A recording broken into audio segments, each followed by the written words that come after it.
1억 4,600만 원에 받으셔서 1억 8천만 원 정도인가 제가 알기로는 매도를 한 걸로 알고 있어요. 한 3,500만 원 정도 들어갔다. 한 3개월 정도 걸린 걸로 알고 있어요. 선생님 안녕하십니까? 네, 안녕하십니까. 지분부동산의 진심인 법무사 사무실을 운영하고 있는 이범 전무사라고 합니다. 지분 경매를 또 많이 하고 계시잖아요. 모르시는 분들을 위해서 지분 경매가 어떤 투자법인지 한번 설명 부탁드립니다. 대부분의 부동산은 한 명이 소유자가 있는 데이 대부분인데 지분부동산의 경우에는 상속이라든지 부부 공동명의로 인해서 하나의 부동산에 소유자가 다수인 부동산을 가지고 지분부동산이라고 생각하면 됩니다. 일반 경매를 하다가 지분부동산 경매로 돌아오신 계기 중에 하나가 이거거든요. 항상 정권은 바뀐다. 정권이 바뀌고 부동산 시장이 가열될 때마다 반드시 규제라는 걸 하게 돼 있어요. 그 하나가 대출 규제 그리고 하나는 세금 규제가 반드시 들어오기 때문에 저도 지쳤어요 많이. 지분부동산 같은 경우는 가지고 있는 자본금 내에 사다 보니까 다시 규제가 나와서 대출이 강화되든 세금이 강화되든 흔들릴 필요가 없기 때문에 제가 20년 동안 하고 있는데 한번 살펴볼게요. 10월 15일 날 주택시장 안정화라는 걸 가지고 나오게 됐습니다. 일단은 전체적인 내용이 있어요. 이걸 왜 하느냐. 주택시장 동향 보면 결론은 뭐다? 서울 주택 가격이 13년 전으로 급락한 이후에 현재 시장까지 너무 단기간에 급등하다 보니까 집값을 안정화시켜야 되겠다는 생각으로 이제 갖게 된 거죠. 그러다 보니까 여러 가지 이제 봤을 때 시중의 유동성이 많이 풀리다 보니까 집값 상승에 대한 부분에 정부에서 어쩔 수 없이 할 수 있는 방안이 있다서 보시면 알겠지만 크게 세 가지로 보시면 돼요. 10월 15일 날 규제지역을 묶으면서 규제지역 하나만 묶어도 힘든데 토지거래 허가 구역까지 추가로 지정하면서 두 개의 규제지역과 동시에 묶어버렸어요. 그리고 두 번째는 부동산 금융 규제 강화. 이게 말 그대로 대출을 강화를 해서 차등으로 지급하겠다 이런 식으로 이제 발표를 했고요. 부동산 거래 질서 확대, 증여에 관련된 부분을 잡겠다는 소리예요. 부동산에 사는 데 있어서 이 자금이 어디서 나오는 거야? 결론적으로 추적하다 보면 내 돈이 아니면 남한테 받은 거잖아요. 그죠? 그거를 증여로 봐야 되겠지 않겠냐. 그래서 세금을 부과하겠다라는 결론적인 부분을 보시면 돼요. 그리고 부동산 세제 합리화. 말 그대로 이제 세금에 대한 부분이죠. 투기 가열지역을 묶었을 때는 세금에 대한 부분은 아니에요. 조정 대상 지역이라는 걸 묶으면서 취득세 2주택부터 무조건 8% 나오고 그 위에 주택 공급 확대를 시킨다고 얘기는 했는데 과연 어디다 시킬까? 말은 확대를 시키는데 과연 공급할 수 있는 자리가 있을까? 서울 같은 경우도 토지가 많이 부족하기 때문에 대부분 재건축 재개발 이슈로 가야 되는데 재개발 같은 경우는 관리처분 인가 이후에는 조합원 지위가 불가합니다. 당연히 매도는 가능하나 조합원 지위가 입주권을 받는 조합은 아니라 현금 청산 대상이기 때문에 팔 수도 없어요. 결론은 기존에 있는 입주자들도 그거를 팔아서 이사갈 사람들도 대부분 이제 올수된 상태고 그러다 보니까 재개발이 제대로 갈 건가는 좀 이제 의구심이 들고 있고 그리고 재건축 같은 경우는 조합 설립 인가 이후부터는 아까 말한 대로 입주권이 있는 조합원이 입주권을 양도하는데 제한이 있기 때문에 잘 가던 부분도 조합원끼리도 다툼이 생겨서 분열이 일어나지 않을까. 그러다 보면 당연히 쉽진 않을 것 같아요. 정부에서는 나름대로 뭐 강력하게 지정을 한다고 하지만 주택을 알다시피 착공을 하면서 준공하는까지도 3년이라는 기간이 걸리는데 그죠? 지금 수요가 모자란 상황에서 당연히 상당히 모자르지 않을까 생각하고 있습니다. 조정 대상지와 투기 가열 지역 요거를 묶어서 이제 규제 지역이라고 하는데 서울 전 지역을 다 한 번에 묶어버렸습니다. 예전 같았으면 일정 부분만 조건에 관련된 부분만 하고 또 일정 부분에 풍선 효과가 나타나면 다시 또 규제 지역을 하고 이런 식으로 했는데 정부에서는 그냥 한 번에 풍선 효과가 날 부분의 지역까지 한 번에 되고 또 경기도 부분도 지금 말씀하신 것처럼 12개 지역을 묶어버렸습니다. 사진을 보게 되면 강남을 중심으로 서울 전 지역과 경기도 하남, 강명, 과천, 성남 지역과 수원 일대 묶이면서 단타로 경매 투자하시는 분들도 77%의 소득세를 내야 되기 때문에 이제 우왕좌왕하게 되는 상황이 돼버렸죠. 가장 큰 문제가 뭐냐면 15억 이상의 아파트를 사시는 분들이 2억이라는 부분을 가져올 데가 없을까? 있겠죠? 그죠? 왜 없겠습니다. 크게 문제가 되지 않는데 가장 큰 문제는 뭐냐면 규제 지역에 묶이면서 LTV 70%에서 40%로 떨어질 수밖에 없는 상황이 왔다. 서울 같은 게 예를 들면 10억짜리 아파트를 살 때 6억은 내 돈이 들어가야 되기 때문에 쉽지 않은 상황이 왔다. 나머지 부분은 뭐 크게는 없습니다. 일단은 모든 규제가 나왔을 때 용어에 대한 정리가 있어야 돼요. 서울 전역을 조정지역과 투기 과열지역으로 맡겼어요. 이 뜻은 뭐냐면 집은 살 수는 있으나 2년 동안 거주하지 않으면 소득세 부분에 대해서 비과세라든지 세금 혜택을 주지 않겠다는 뜻이고 토지거래 허가 구역이 뭐냐면 아예 집 살 생각을 하지 말아라. 실거주를 하지 않는다라면 집 살 생각을 하지 말아라. 집 살려면 우리 허락 맡아. 근데 그 허락이 뭐냐? 실거주 할 거지 않으면 토지거래 허가서를 안 내주겠다. 결론은 들어가서 무조건 살아야 된다는 거죠. 지방에 있는 사람들은 토지거래 허가 구역에 묶이면서 아예 살 수가 없는 거예요. 근데 저희한테 장점이 있죠. 경매는 예외다. 또 지분 경매는 대출을 이용하지 않아서 뭐 실거주 의무나 이런 것도 전혀 없겠어요. 맞아요. 아까 말한 것처럼 경매 자체가 토호제가 아니기 때문에 경매를 사면 무리가 없고 627 대출을 대출하게 되면 6개월 이내 전입신고 의무가 있었잖아요. 근데 지분 경매는 자기 자본만 하기 때문에 실거주 의무는 없습니다. 다만 규제 지역 내에서 2년 정도 지나고 나면 비과세 혜택을 받을 수 있었던 거는 실거주를 안 하면이었기 때문에 세금적인 부분에서는 조금 차이가 있을 수 있지만 나머지는 크게 흔들릴 게 없어요. 정부가 무슨 얘기를 하고 교제를 하든 절대로 크게 흔들릴 이유가 하나도 없습니다. 지분 경매는. 규제 지역 지분 물건 경매 투자할 때 어떤 식으로 하면 좋을까요? 정부에서는 딱 정해줬어요. 규제 지역을 정해줬다는 건 뭐냐면 이 동네는 입지가 좋다라는 건 정부에서 딱 찝어준 겁니다. 지분 경매는 입지 좋은 거, 상급지, 괜찮은 물건이 나왔을 때 매수해서 2년 이상 보유하고 있다가 소송을 통해서 상대방의 지분을 경매로 넘겨서 저희가 우선 매수권 가져와서 전체로 갈 수 있게끔 할 수 있는 전략으로 규제 지역에서는 해야지 가장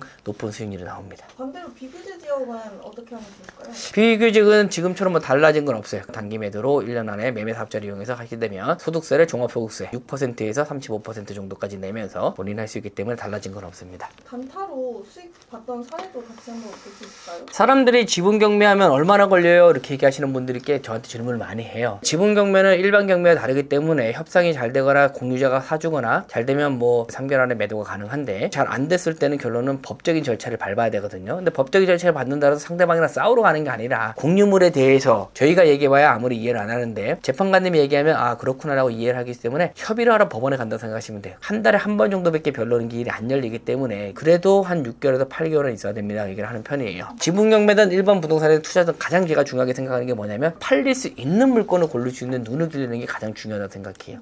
상승장에서는 팔릴 수 있는 물건이 가장 먼저 상승하고 하락장에서는 팔리지 않는 물건은 팔 수도 없어요. 하락장에서는 조금 가격을 다운시키고 이걸 팔고 어떻게 한다? 더 좋은 물건으로 한 단계 더 갈아탈 수 있는 기회의 장으로 낼 수 있기 때문에 일단은 팔릴 수 있는 물건을 파는 겁니다. 지금 보이는 거는 대구 달성구에 있는 아파트인데요. 팔릴 수 있는 부분인지를 보는 거는 그냥 거래량만 보시면 돼요. 안정적으로 거래량이 많은지를 확인해 보시고 거래량이 있다라면 그 다음에 이제 권리 분석하고 시세 분석해서 들어가는 겁니다. 이 물건 같은 경우는 저희 이제 수강생이 1억 1,500만 원짜리였는데 8,500만 원을 받아와서 하루 만에 1억 1,500만 원에 현재 시세대로 팔아서 한 3천만 원 정도의 수익을 난 사례라고 보시면 돼요. 두 번째 물건 하나 더 볼까요? 자, 요거는 이제 중랑구에 있는 아파트인데 말씀드린 것처럼 가장 중요한 건 뭐다? 팔릴 수 있는 물건을 선택하는 방법이에요. 근데 팔릴 수 있는 부분 어떻게 알아요? 정말로 팔 수 있는 물건인지 그 앉아서 360을 지켜보든가 네이버 부동산에 있는 거래량을 보시라는 거예요. 어떤 분들은 거래량이 좀 있는데도 불구하고 아예 없는 것처럼 생각하시는 분들이 있으세요. 사람은 항상 그렇잖아요. 그죠? 의심스러워요. 의심스러운 거 당연한 거예요. 점이 없는 아파트도 서울이라는 것 때문에 이분이 이제 받으셔가지고 처음에는 대화가 좀 안 됐어요. 그전에는 대화가 안 되다가 소송을 통하니까 대화가 되기 시작하는 겁니다. 대화를 통해서 어떻게 하냐? 다 같이 팔자. 왜? 어차피 이거 다 같이 안 팔면 경매로 가야 되는 건데 경매로 하게 되면 손해가 발생하기 때문에 다 같이 파는 게 유리하다고 생각해서 다 같이 파는 걸로 판매해서 1억 4,600만 원에 받으셔서 1억 8천만 원 정도인가 제가 알기로는 매도를 한 걸로 알고 있어요. 한 3,500만 원 정도 들어갔다. 한 3개월 정도 걸린 걸로 알고 있어요. 여기서 끝나는 게 아니라 어쨌든 이것도 저희가 공유자한테 협조를 해주는 거잖아요. 부당이득 반환금이라든지 또는 소송에 들어간 비용을 일정 부분을 협의를 통해서 또 달라고 받을 수 있어요. 그래서 제가 알기로는 이 수강생이 300만 원인가 소송 비용을 달라고 해서 그것도 받은 걸로 알고 있어요. 플러스 알파도 충분히 나올 수 있는 물건이다 보시면 됩니다. 지금 경북매 또 정규 강의가 준비되어 있지 않습니까? 네.